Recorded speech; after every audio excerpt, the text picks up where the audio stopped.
years, he worked as the Cairo director for the Clinton Foundation, and there was a substantial overlap between his working with the Clinton Foundation and his working with the Muslim Brotherhood in Egypt.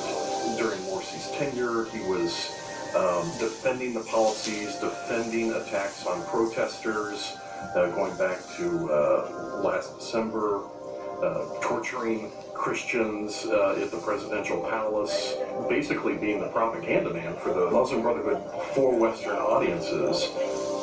Another Muslim brother featured in the film The Project was Dr. Salah Sultan from Columbus, Ohio.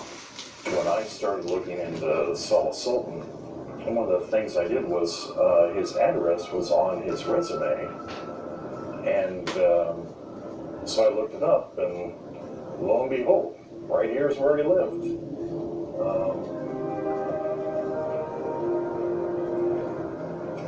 Not more than a mile from my house.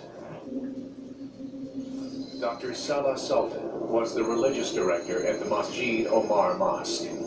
He later moved to the Noor Islamic Cultural Center in Hilliard, Ohio. Poole wrote an article about Sultan, referencing previously published materials, demonstrating his connections to terrorist organizations. The interfaith community rallied around Sultan, as did the local newspaper. And again, this is a figure that when I reported on him back in 2005, 2006, that he was a Muslim Brotherhood figure, I was attacked by the Columbus Dispatch and other local media outlets and the local Muslim community saying, well, you know, he's a moderate, you know, interfaith leader. On August 20th, 2013, an arrest warrant was issued for Sultan in Egypt on charges ranging from sponsoring acts of violence to intimidating citizens associated with the anti-Brotherhood movement. And we come to find out that yes, in fact, he's terrorist-supporting, violence-endorsing senior Muslim Brotherhood leader, which is something that they readily acknowledge in the media in Egypt, but our media here has yet to come to terms with. Intelligence experts note this overwhelming evidence of Muslim Brotherhood infiltration is possibly the greatest present-day threat to national security. It says that the United States counterintelligence is completely broken. It says that there has been a very successful insurgency that has ideologically subverted political elites using tools that are taken right out of the Soviet handbook on such activities, political correctness being one of them. And probably one of the finer definitions of ideological subversion I ever heard is, ideological subversion is, if I can control your information inputs, I can control your decision-making process. I think a significant issue is our leadership, American leadership, because they're aiding, abetting, and providing comfort and safe zones for these guys and gals that are part of the Islamic movement here. For the Record contacted the White House for comment on President Obama's video address to the Islamic Society of North America. We asked if the president was aware of the group's ties to the Muslim Brotherhood and to funding terrorism. We're still waiting for a response. When we hear back, we will let you know. We'll be right back. Buy you a chair. Welcome back. So far in our story, we have identified a number of Muslim brothers who have worked their way into areas of influence in America. Now we examine how the Brotherhood has used that power to sway and manipulate U.S. foreign policy. Young men with no military experience took out arms. Muammar Gaddafi captured on Thursday by rebel fighters. President Mubarak has resigned. A huge crowd gathered in Tahrir Square. Thousands died to fight for liberation. The Arab Spring was and is a takedown of government. And you're seeing Muslim Brotherhood operatives along with their Al-Qaeda, which are Muslim Brotherhood entities. The United States, under this current administration, supported the Libyan rebels against the Libyan government. We know now, and we knew then, that the Libyan rebels were made up of Muslim Brotherhood and Al-Qaeda.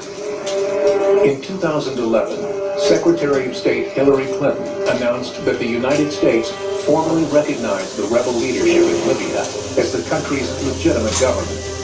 That allowed the rebel government access to $30 billion in Libyan assets held in the U.S. The Libyan Islamic Fighting Group in 2007 professed that they were aligned completely with Al-Qaeda. Belhaj, who we enabled with the NATO airstrike to have him be victorious in the Battle of Tripoli, is not only a known Al-Qaeda jihadi, but him and his cohorts in the Siege of Syria and the Eastern Front, they have all led Al-Qaeda jihadi fighters in theater in Iraq and Afghanistan, fighting and killing American soldiers. And yet those are the people we chose to put in power. It was an open press, and I'm quite honestly, I have no idea how the U.S. government did this. Before supporting the Muslim Brotherhood in Libya, the Obama administration ended 3 decades of American relations with its most stalwart ally in the Arab world, former Egyptian President Hosni Mubarak. We supported and continue to support the Muslim Brotherhood's revolution against the Mubarak regime. That was Muslim Brotherhood, and in some cases we knew al-Qaeda operatives, but primarily the Muslim Brotherhood against the Egyptian regime, the Mubarak regime. The President and I discussed the importance of keeping Egypt's democratic transition moving forward, and I commended him on his pledge to serve all Egyptians, including women and minorities, and to protect the rights of all Egyptians. But in early 2013, the people of Egypt rejected Mohamed Morsi and the Muslim Brotherhood. And as the tide has turned and the military has now overthrown the jihadis, we support the jihadis, our government. President Obama made clear our deep concern about the decision made by the Egyptian armed forces to remove President Morsi from power and suspend the constitution. Going forward, I've asked my national security team to assess the implications of the actions taken by the interim government and further steps that we may take as necessary with respect to the U.S.-Egyptian relationship. The Obama administration would like to see him back in power. I think it's pretty clear, make no mistake about it. They have condemned the Egyptian military. They have said again and again how Mohamed Morsi was the freely elected president of Egypt. The Obama administration is not backing off its policy, which these Muslim Brotherhood officials have been recommending. They're continuing this policy of really a fantasy of backing these so-called moderate Islamists as the vehicle to bring democracy to the Middle East. At the end of the day, what it's brought is war and chaos and wide-scale murder. After a wave of arrests of Muslim Brotherhood leaders, on September 23, 2013, an Egyptian court issued an injunction that effectively dissolved the Muslim Brotherhood in the country. I think what we're seeing in Egypt is what those of us who understand this threat would love to see here in the United States. And there's a legal foundation to do it. That every Muslim brother in the United States should have handcuffs on them, should be deported at least.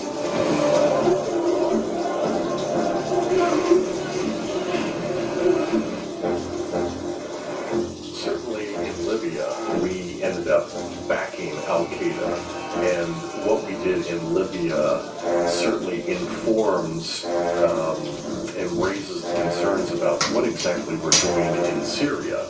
We are providing money, material support, and in some cases advice, advisory roles, manpower. This is material support of terrorism. Al-Qaeda is a designated terrorist organization. In September 2013, President Obama waived provisions of a federal law designed to prevent the supply of arms to terrorist groups, which cleared the way for the U.S. to provide military assistance to vetted opposition groups fighting Syrian dictator Bashar al-Assad. Their record in vetting has been atrocious. Again, remember we had the Martyrs of the February 17th Brigade who were guarding our consulate in Benghazi, and that didn't work out very well, but they were vetted. We know that there's massive Muslim Brotherhood and Al-Qaeda and other violent jihadi elements in almost all of the rebel groups fight. And so you just had President Obama give a waiver. I don't know how legally that could have even happened. There are individuals in the U.S. government who I think are guilty of that, of aiding and abetting the enemy, of treason, and of material support of terrorism.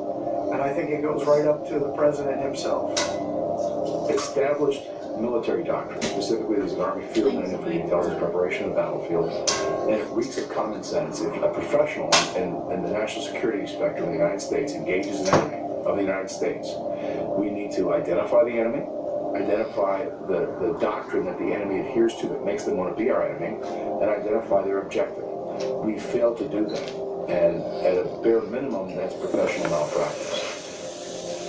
In 1996, Jordanian journalist Fuad Hussein spent time in prison with a militant Islamist named Abu Musab al-Zarqawi. Through that relationship, Hussein established a regular dialogue with Muslim brothers and al-Qaeda leaders. From his contacts, he developed a timeline for al-Qaeda's long-term strategy.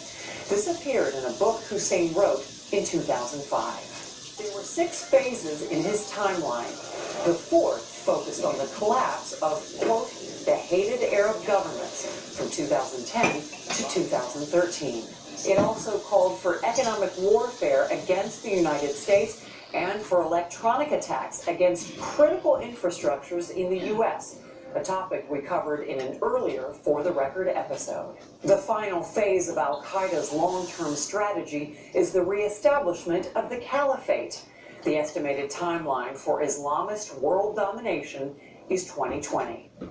We'll be right back. Oh, great. 2020. Where's your coffee? Before we end tonight's show, we want to update you on a story we've been following closely at For the Record, America's border security.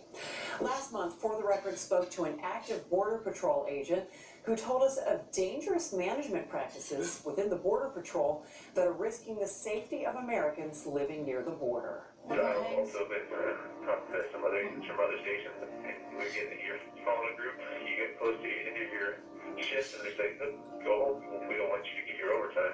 So the group goes bye-bye because they're told to quit tracking the group.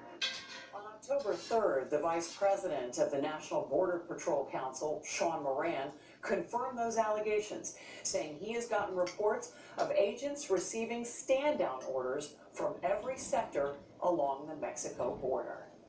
And that's our show for this evening.